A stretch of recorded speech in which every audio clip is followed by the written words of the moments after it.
श्री स्वामी समर्थ. जय जय स्वामी समर्थ. मित्रांनो, श्रावण महिन्यात श्रावण सोमवार, मंगळागौरी व्रत आणि हरियाली तीज यासारखे व्रत करून स्त्रिया त्यांच्या सुखी वैवाहिक आयुष्यासाठी आणि पतीच्या दीर्घ आयुष्यासाठी प्रार्थना करतात.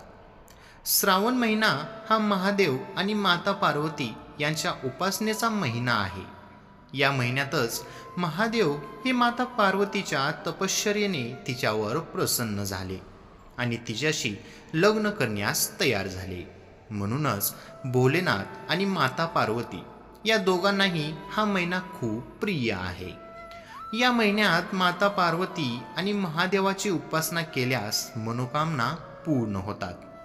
तसेच वैवाहिक जीवनातील समस्या दूर होतात अशी श्रद्धा आहे.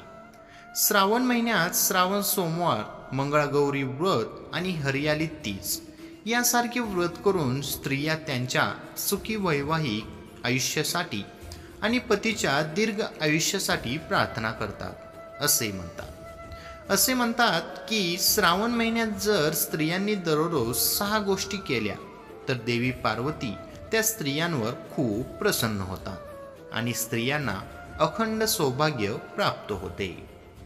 मित्रांनो, पुढील माहिती आवडली तर नक्की लाईक, कमेंट आणि आपल्या चॅनेलला सबस्क्राईब करायला विसरू नका. प्रथम आहे, दररोज सकाळी स्नानानंतर शिवलिंगावर पाणी अर्पण करा. त्यानंतरच काहीतरी खा. संपूर्ण श्रावण महिनाभर हा नियम पाळल्याने महादेव आणि माता पार्वती यांचा आशीर्वाद प्राप्त होतो. महिलांबरोबरच पुरुषही हे व्रत पाळू शकतात.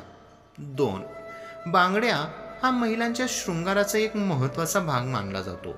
श्रावण महिना हिरवाईने भरलेला असतो, त्यामुळे महिलांनी या महिन्यात हिरव्या बांगड्या घालाव्यात. यामुळे माता गौरी खूप प्रसन्न होतात. 3. श्रावण महिन्यातील दिवसांमध्ये स्त्रियांनी सौभाग्याचे सामान माता पार्वतीला अर्पण करावे, तसेच दान करावे. त्यामुळे माता पार्वती प्रसन्न होते आणि पतीला दीर्घ आयुष्यासह अखंड सौभाग्य प्रदान करते. 4. श्रावण महिन्यात मेहंदी लावणे देखील खूप शुभ मानले जाते. मेहंदी हे हनीमूनचे लक्षण आहे, म्हणून या महिन्यात एकदा आपण मेहंदी लावली पाहिजे. हरियाली तीजला मेहंदीचे विशेष महत्त्व आहे. 5. महादेवाला भोलेनाथ असेही म्हणतात, कारण ते खूप लवकर प्रसन्न होतात. श्रावण महिन्यात त्यांना संतुष्ट करणे खूप सोपे आहे. महादेवाचे सुख पाहून माता गौरी सुद्धा खूप आनंदी होतात. त्यामुळे श्रावण महिन्यात महिलांनी महादेवाचे स्तोत्र गायले पाहिजे. यामुळे महिलांना शिव आणि गौरी असा दोघांचाही आशीर्वाद मिळतो. 6. श्रावण महिन्यात कोणत्याही प्रकारचे वादविवाद किंवा भांडणे टाळायला हवेत. हा महिना आनंदाचा महिना आहे. महिनाभर महादेव आणि माता पार्वतीचे ध्यान केले पाहिजे. जर राग आला तर ओम नमः शिवाय या मंत्रांचा जप करा. यामुळे तुमचा राग शांत होईल.